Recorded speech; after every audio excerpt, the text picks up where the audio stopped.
നിവിൻ പോളിക്കെതിരായ പീഡന പരാതി വ്യാജമാണെന്ന് സംവിധായകനും നടനുമായ വിനീത് ശ്രീനിവാസൻ.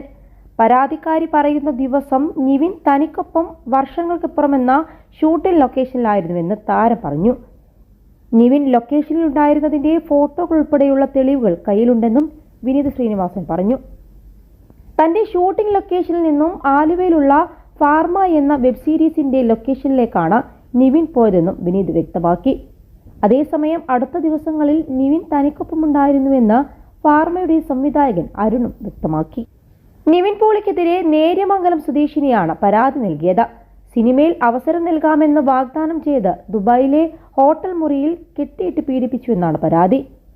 14, 15, 16 തീയതികളിലാണ് ഉപദ്രവിച്ചത്. 17-ന് താൻ നാട്ടിലേക്ക് വന്നുവെന്നാണ് പരാതിക്കാരി പറഞ്ഞത്. എന്നാൽ ഈ ആരോപണങ്ങൾ വിനീത് തള്ളുന്നുണ്ട്. പരാതിക്കാരി പറയുന്ന ദിവസങ്ങളായ ഡിസംബർ 14, 15 തീയതികളിൽ നിവിൻ സിനിമയുടെ ഷൂട്ടിംഗ് ലൊക്കേഷനിൽ തനിക്കൊപ്പമുണ്ടായിരുന്നു. 15-ന് പുലർച്ചെ വരെ തനിക്കൊപ്പമുണ്ടായിരുന്നു. എറണാകുളത്ത് ന്യൂക്ലിയസ് മാളിലും ക്ലൗൺ പ്ലാസയിലും വെച്ചാണ് ഷൂട്ടിംഗ് നടന്നത്. അത് കഴിഞ്ഞ് ഞങ്ങൾ കുറച്ചു സമയം സംസാരിച്ചു കഴിഞ്ഞാണ് പോയത്. ക്ലൗൺ പ്ലാസയിലാണ് ഞങ്ങൾ ഉണ്ടായത്.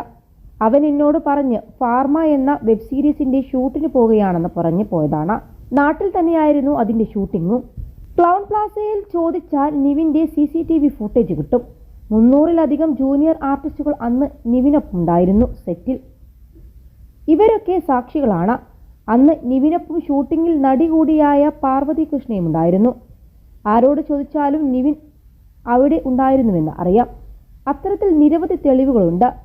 ഒറ്റയ്ക്ക് വഴിവെട്ടി വന്നവനാണ് എന്ന് പറയുന്ന ആ സീനുകളുടെ ഷൂട്ടൊക്കെ ഈ ദിവസങ്ങളിലാണ് നടന്നത്, വിനീത് ശ്രീനിവാസൻ പറഞ്ഞു. അതേസമയം നിവിൻ വിനീതിന്റെ സെറ്റിൽ നിന്നും നേരെ വന്നത് തന്റെ സെറ്റിലേക്കായിരുന്നുവെന്ന് ഫാർമയുടെ സംവിധായകൻ അരുൺ പറഞ്ഞു.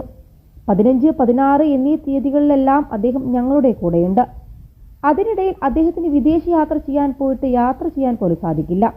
ഞങ്ങൾ ആലുവയിലായിരുന്നു ഷൂട്ട് ചെയ്തിരുന്നത്. ഇതിന്റെ എല്ലാം വിഷ്വലുകളുണ്ട്. അന്വേഷണങ്ങളുമായി ഞങ്ങൾ സഹകരിക്കും. ഒരേ വ്യക്തി ഒരേ സമയം 2 സാഹചര്യങ്ങളിൽ ഉണ്ടാകില്ലല്ലോ, അരുൺ പറഞ്ഞു. 3 ദിവസം ദുബായിൽ മുറിക്കുള്ളിൽ പൂട്ടിയിട്ട് ശാരീരികമായും മാനസികമായും ക്രൂരമായി പീഡിപ്പിച്ചു. മയക്കുമരുന്ന് നൽകിയായിരുന്നു പീഡനമെന്നായിരുന്നു നിവിനെതിരായ പരാതിക്കാരുടെ ആരോപണം. പരാതിക്കാരിയുടെ വനിതാ സുഹൃത്തും മറ്റു 4 പേരും കേസിൽ പ്രതികളാണ്. സുഹൃത്തായ ശ്രേയയാണ് പരാതിക്കാരിയെ നിവിന്റെ മുന്നിലെത്തിച്ചതെന്നാണ് പരാതിയിൽ പറയുന്നത്. ശ്രേയയാണ് കേസിലെ 1-ാം പ്രതി. നിർമ്മാതാവ് സുനിൽ AK-യാണ് 2-ാം പ്രതി.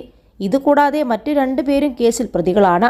കേസിൽ നിവിനെ 6-ാം പ്രതിയാക്കിയാണ് FIR രജിസ്റ്റർ ചെയ്തിരിക്കുന്നത്.